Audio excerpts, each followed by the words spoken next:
Bagaimana klinik kecantikan itu dalam masa pandemi dan masa new normal. Tantangannya memang di masa pandemi ini untuk bisnis kecantikan itu sangat terasa. Yang pertama adalah kita ketahui bahwa ini bisnis global ekonomi ya. Kita ketahui kecantikan itu adalah suatu tersier di masyarakat, sehingga masih mereka memikirkan yang primer atau yang sekunder.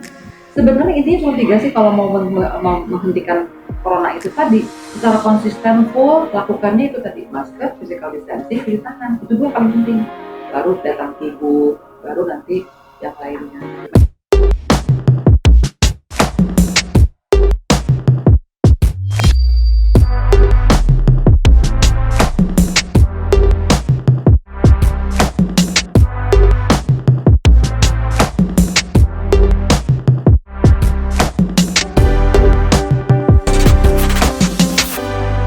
Hai, selamat pagi, selamat berbahagia semuanya. Pada hari ini saya mendapat kedatangan tamu yang saya tunggu-tunggu juga, yaitu dari xnews.id, di mana itu suatu perusahaan ya, betul ya Mas Hari ya, yang berbasis online ya. Ya, khususnya untuk bertanya bagaimana klinik kecantikan itu dalam masa pandemi dan masa new normal. Kita ikuti ya.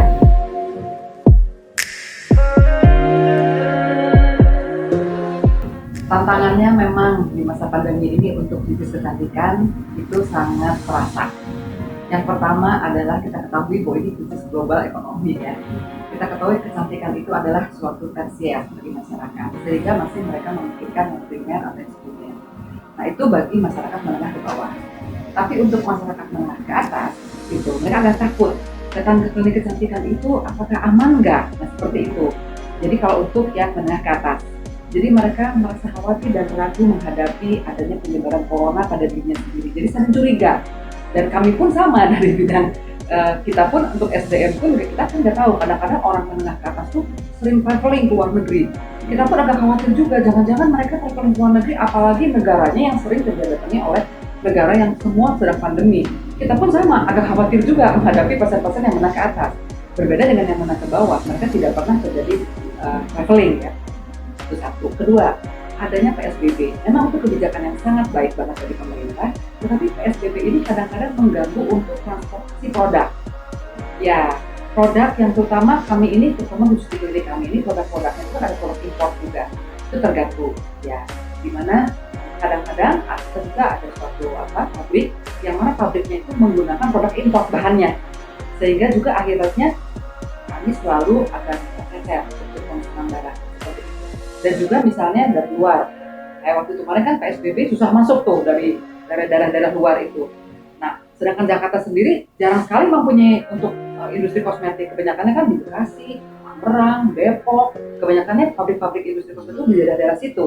Karena memang ya, industri adanya di situ di pabrik-pabrik. Sehingga kami kadang-kadang terhambat dalam pemisahan barang atau pengiriman itu menjadikan kadang-kadang menjadi hambatan untuk kami seperti itu.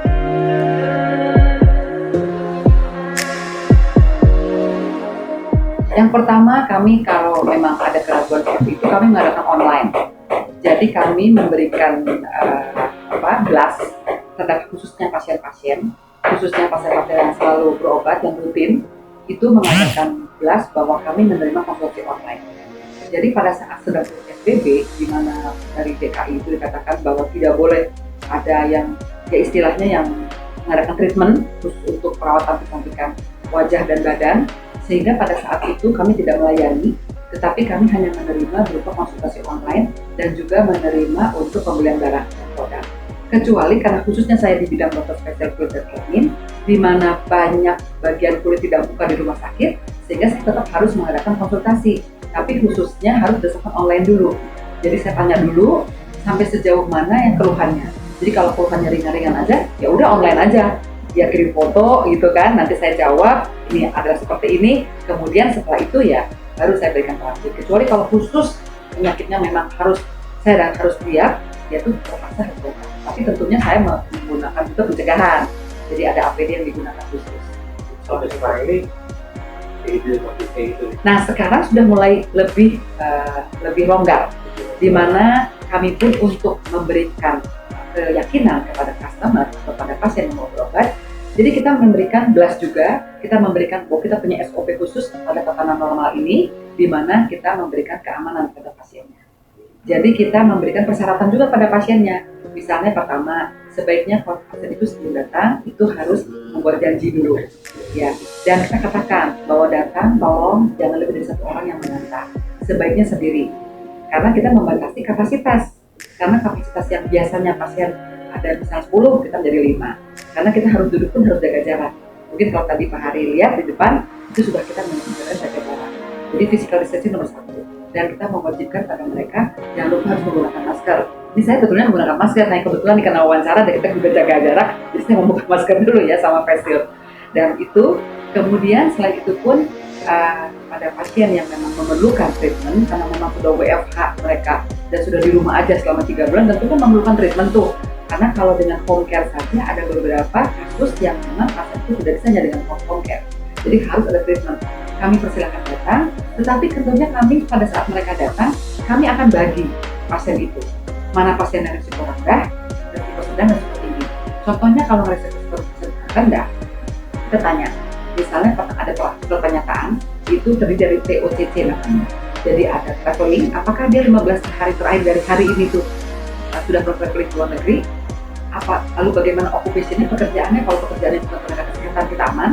Kemudian apakah ada peran kontak, apakah kalau itu ada cluster, misalnya kita ketahui bahwa di Jakarta ini ada 62 kecamatan, ada 5 pasar, sudah ke daerah situ atau tinggal di daerah situ, nah itu termasuk yang risiko tinggi. Kalau risiko tinggi 4-4-nya positif, kami tentunya tidak menyarankan untuk berobat, apalagi treatment. Kalau kecuali dia hanya melalui konsultasi online saja. Tetapi kalau dia risikonya rendah, misalnya dia tidak ada riwayat traveling, tapi occupation-nya pekerjaannya tenaga kesehatan, tapi dia tidak ada riwayat kontak, ataupun dia tidak ada dari daerah klaster, kami masih bisa memberikan. Tapi kalau negatif semuanya, itu risiko rendah, kami menerima dengan treatment. Dan treatment pun kami pilih, di mana yang risiko rendah, sedang, dan tinggi. Jadi treatment itu kita bagi juga. Jadi kalau risiko rendah seperti di sini, itu risiko rendah. Jadi kita tidak melakukan, tetap menggunakan APD, tetapi artinya risiko rendah itu seperti suntik, seperti pilih, itu yang hal-hal yang tidak menimbulkan aerosol. Tapi kalau risiko tinggi, di mana misalnya laser, atau outer, atau mikro yang mengeluarkan aerosol, kalau aerosol itu jadi seperti kipas angin yang ada airnya. Nah itu seperti itu, karena itu kan menyebarkan lebih luas lagi, sampai 3-6 meter. Sehingga kami tentunya menempatkan di ruangan yang lebih baik ventilasinya. Gitu.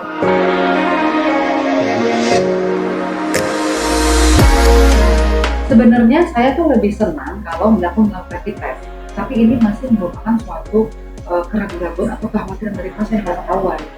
Nah ini mereka tuh pada ngomong itu, malah kadang-kadang kita suka pancing-pancing, udah pernah rapid test belum gitu. Jadi kalau udah tanya gitu, langsung dia kabur.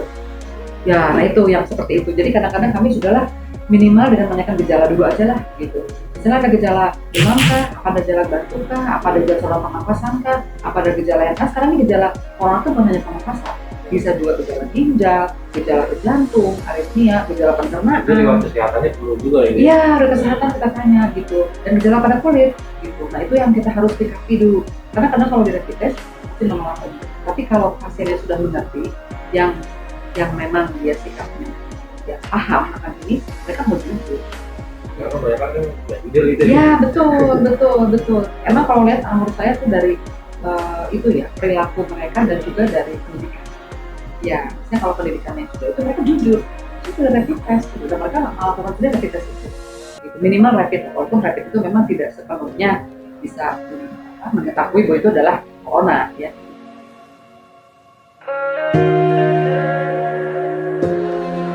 Kalau mulai lagi seperti ini, kita baru kemarin Juni setelah pemerintah mengadakan fase transisi, ya setelah Pak Gubernur Anies mengatakan fase transisi baru kita lakukan mulai. Tapi masih dengan tahapan tadi, kita masih tetap menjaga gimana kita membatasi juga jumlah pasien, dan SDM kita pun masih setengahnya nih, belum kita fullkan kapasitasnya. Karena apa? Kalau terlalu takut banyak berkumpul jadinya. Karena kami berharap di sini semua dilakukan setengahnya. Tapi kapasitas untuk SDM pun kita lakukan 50%. Ya, sehingga kita pun menerima kapasitas hanya 50%. Ya, seperti itu. Malah kita mengejarkan di online. Jadi sekarang itu kalau yang online itu benar-benar bagus banget nih.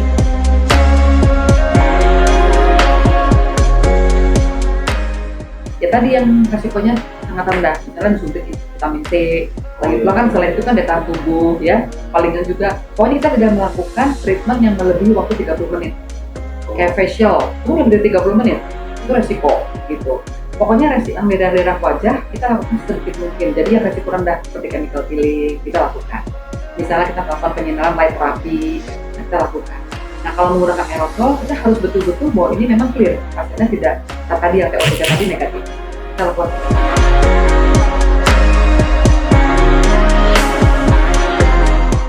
Nah, antusiasmenya paling banyak di injeksi tetap.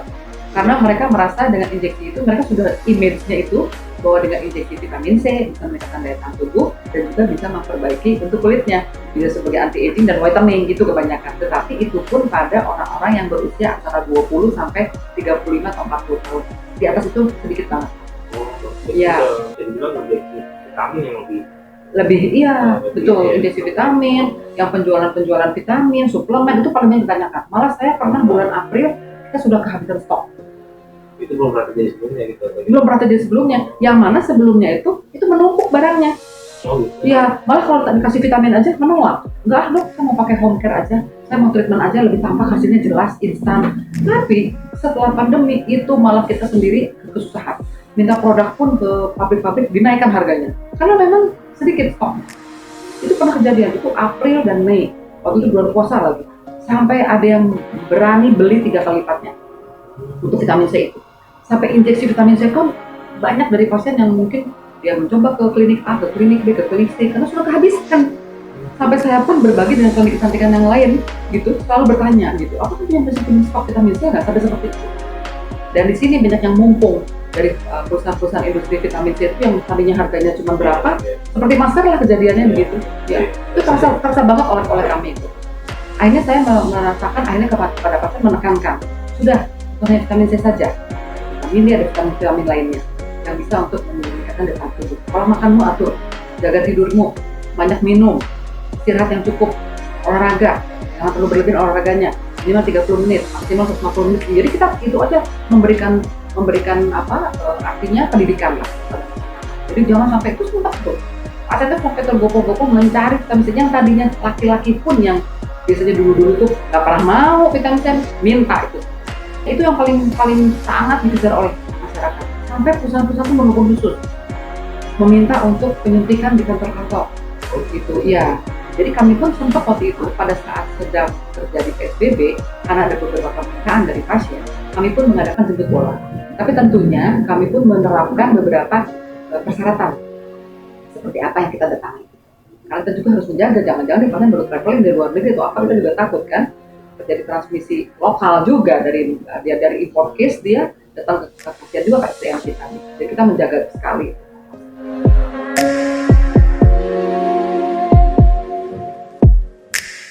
Diterapkan dari mulai depan tadi di mana kita dari tempat harus cuci tangan dulu, lalu temperaturnya mungkin Mas Haryo tadi merasakan kan, kemudian juga kalau melebihi suhu dari 37,5 kami sarankan untuk tidak berobat, tetapi coba berobatnya mungkin ada keluhan nggak, jadi konsultasi saja, tapi kalau tidak ada treatment gitu, treatment untuk kecantikan. Kalau suhunya tidak, jadi hanya memberikan istilahnya pendidikan atau pemberitahuan bahwa Anda nih benar-benar sakit. Jadi kalau sakit ini berarti Anda harus melakukan pemeriksaan laboratorium. Minimal kalau ada demam, walaupun belum tentu dengan adanya corona, harus rapid test, reaktif swab, itu harus lakukan seperti ini.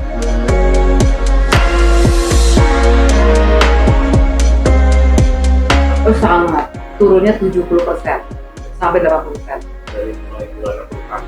Dari mulai April yang paling terasa, karena kalau Maret kan kita masih sepotong tuh. Nah Maret udah mulai turun tuh. Dari biasanya sekian misalnya mulai turun 30%. Nah April Mei itu 70%. Ya, tapi setelah ada ini lumayan naik lagi bertahap, tapi belum kembali normal. Dan ini pun sudah saya tanyakan bukan hanya di klinik loh, rumah sakit swasta pun demikian. Karena mereka kekhawatiran ketakutan berobat ke rumah sakit. Jadi mereka lebih baik home care di rumah semuanya. Teman-teman saya pun yang demam berdarah rata-rata nggak mau dia dirawat di rumah sakit. Padahal dulu panas sedikit aja bisa dirawat. Sekarang nggak home care, karena kan kita tahu kalau yang namanya perawatan di rumah sakit, apalagi pegawai swasta kan mereka punya asuransi. Kalau mereka nggak mau juga, walaupun berasuransi juga nggak mau pakai. Takut, nah itu ya takutnya tertularkan. Jadi kekhawatiran tuh sangat besar dari masyarakat. terutama masyarakat yang menengah ke atas ya, mereka sudah paham betul bahwa penyebarannya itu bisa di mana saja, terutama di rumah sakit yang paling tinggi. Jangan gitu, sekarang saya nyuruh pasien aja ke laboratorium, mereka khawatir sekali. Ya, untuk rapid test aja kadang-kadang khawatir. Apakah yakin nanti dia tangannya bisa megang-megang pasien yang lain gitu? Padahal kita udah lihat laboratorium terpercaya. Nah ini mungkin harus mulai diubah dari masyarakat itu bahwa tetap harus melakukan pemeriksaan jadi sebaik mungkin, tapi keyakinan mereka pun harus ada keamanannya.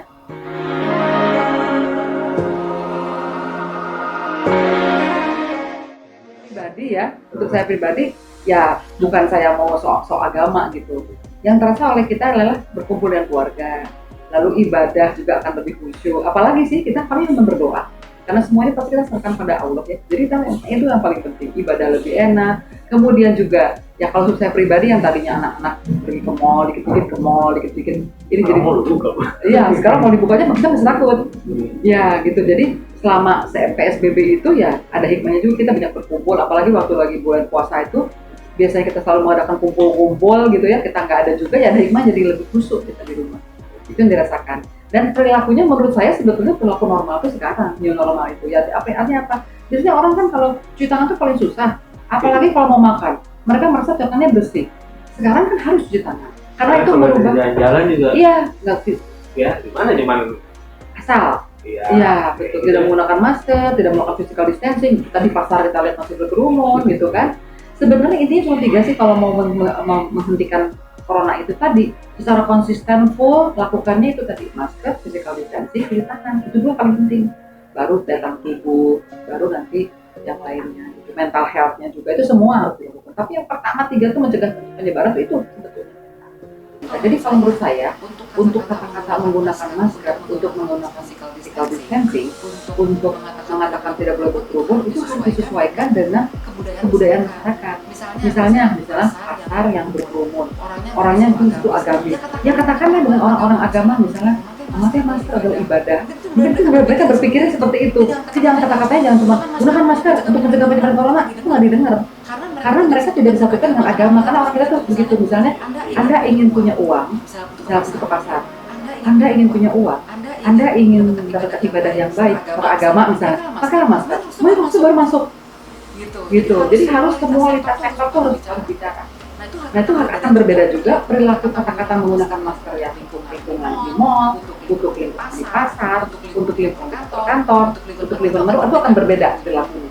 Jadi kata-katanya itu harus pintar, ada satu orang yang mengemas kata-kata itu sehingga bisa betul-betul tertanam di sanubari dia gitunya di brainnya tuh. Nah itu yang mungkin yang kita perlu sekarang. Bagaimana caranya memerlukan satu orang atau misalnya satu bagian instansi khusus di bagian publikasi dan komunikasi ini membuat bahasa yang bisa tertanam gitu. Menurut saya sih setiap orang yang sehat, gimana yang belum terkena, bagian di bidang ya, karena vaksin itu kan untuk menyerang kekebalan. Ya, jadi untuk orang yang sudah sakit tidak perlu lagi, karena itu sudah punya kekebalan tubuhnya kan. Tapi orang yang belum sakit, siapapun silakan divaksin. Nah kita belum tahu karena vaksin itu kita harus vaksin dari virus Indonesia, bukan vaksin yang dari luar negeri. Misalnya nih, misalnya orang gini, saya mau pergi ke Amerika atau Jepang, di Amerika sudah ada vaksinnya misalnya, ya nggak bisa, harus vaksinnya disesuaikan dengan virus kita, karena kan virusnya berbeda protein itu ditemukan kan. Ternyata virus di Amerika, di Cina, di mana berbeda proteinnya. Dan kenapa vaksin ini belum dibuat? Oleh karena kita kan virusnya masih bermutasi. Bermutasi terus, jadi belum stabil terus. Jadi sampai dia stabil baru dapat dibuat. Ini pun sudah mulai tapi baru di klinis tahap 1. Karena belum bisa mampu. Saya yakin mampu karena Indonesia itu penyakit kita. Mampu. Ya malah di UNER sudah mulai membuat untuk pengobatan kan. Tapi memang belum di klinis. Itu perlu di klinis aja. Jadi ya pemerintah membantu lah untuk memberikan sarana prasarana dan mempermudah yang uji klinis. Ya, seperti itu.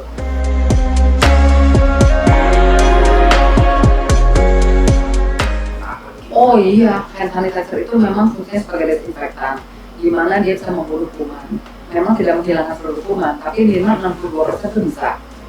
Tapi kan rata-rata bahannya alkohol. Antara alkoholnya sampai malah ada 60%, atau 70%, ada malah 90%. tentu itu menyebabkan kerusakan pada keratin kulit, jadi dehidrasi, kulitnya akan jadi kering. Nah, itu bisa terjadi pada semua orang, tergantung lama kontaknya, tergantung seringnya. Tapi kalau orang yang punya resiko alergi, yang namanya dermatitis kontak alergi tangannya, ada kan yang bahannya seperti itu, tentu itu nggak perlu lama, sebentar aja dia udah langsung ada kelainan pada kulit. Jadi ini memang sangat berpengaruh akan kejadian menjadi kulitnya lebih kering, terdehidrasi karena merusak keratin daripada kulit. Jadi sebaiknya gimana? Nah sebaiknya memang kita misalnya hand sanitizer itu digunakan, tapi harus pakai pelembab juga tangannya. Kita harus pelembabkan hand cream misalnya dilembabkan. Jadi menggunakan glycerin, lanolin seperti itu. Dan minimal sabunnya ada pelembabnya. Karena apalagi udah sabunnya mengandung desinfektan, ditambah dengan desinfektan lagi makin parah. Gitu. Tapi yang paling baik adalah tangannya jangan beratilan, jangan semua memegang-megang apa yang dipegang gitu. Jadi tertentu saja, misalnya kita membutuhkan mau makan atau misalnya menggunakan desinfektan terus sudah kita buang air besar, itu kan sudah jelas ada kuman, itu gunakan. Atau misalnya kalau baru merawat luka kita, ada yang luka, atau kita baru pulang dari rumah sakit melihat orang sakit gitu, itu lalu desinfektan. Atau juga misalnya ada bayi gitu ya, kita misalnya ada punya bayi PAB-nya dan sebagainya, dia desinfektan. Atau orang yang mau membersihkan makanan. Jadi kalau orang-orang cuma di kantor saja memakai alat sendiri, dia tidak saling gantian dengan teman-temannya, dia nggak harus terus kayak gitu, mungkin itu. Pokoknya kalau dia mempunyai alat kerja dia sendiri, kemudian kan alat-alat kan bisa dilakukan desinfektan. Kemudian dia sholatnya juga misalnya menggunakan bahan sendiri, membawa sendiri, alat makan juga sendiri, seperti itu. Jadi itu dia nggak perlu sering dengan desinfektan. Tapi kalau dia baru keluar dari kamar mandi, baru buat PAB, atau misalnya dia mau nyiapin makanan, atau dia punya bayi tadi atau luka, atau misalnya ya dia hal-hal seperti itu perlu itu menggunakan desinfektan. Kalau misalnya pakai sanitizer, itu di tangan gitu. Ya sebetulnya yang sebaiknya nggak apa-apa juga kalau memang tadi baru memegang-megang yang kira-kira memang banyak kontaminan. Oh, tadi. Ya. Oke. Terus Iya. di sini di tangan lagi. Iya. Di sini ada itu saya lagi gitu. Iya, memang sebaiknya jangan berlebihan. Ya, cuci tangan dulu, misalnya bersihkan, baru hand sanitizer. Iya, karena langsung kering, betul, kering dulu, karena dehidrasi, karena kita kan kulit itu ada banyak bahannya keratin di sini. Nah, si keratin itu kan ini menjadikan rusak. Terus memakai pelembab sendiri kalau pakai sanitizer. Kalau udah terasa kering aja, ya gitu, jadi terasa kering tak menggunakan pelembab. Karena kalau kita sering pelembab menjadi basah tangannya, itu kalau begitu kita memegang suatu benda, cenderung juga itu menjadikan kontaminan lagi. Iya. Jadi ada berarti pakai sesuai dengan kebutuhan dan sesuai dengan standar kita. Iya, betul. Jadi kalau kita misalnya kita banyak bekerja, misalnya bekerjanya di tempat jual makanan misalnya kayak gitu kan, kayak di supermarket gitu. Ya udah orangnya pasti pakai sarung tangan. Iya, sehingga kan dia lebih aman. Tidak ada sarung tangannya misalnya. Kalau sarung tangan itu sarung tangan plastik yang buat itu bisa jadi sama. Bisa aja. Cuman yang penting yang kalau punya orang yang resiko alergi ya jangan kalau yang ketat kayak banget fokusir itu juga mempengaruhi menjadikan dia mudah terjadi tangannya terus lain juga. Di Amerika kalau nggak salah bagaimana masker tuh jadi nggak usah dibuang, jadi nanti sehari lagi pakai UV. Jadi sampai 70 derajat panas bisa dipakai lagi diulang sama gitu. Kayak ini bisa dicuci. Nah itu betul saya cuci. Tapi kan memang kalau untuk kita di sini kan kita nggak boleh pakai masker kain, harus masker bedah kan tidak lapis.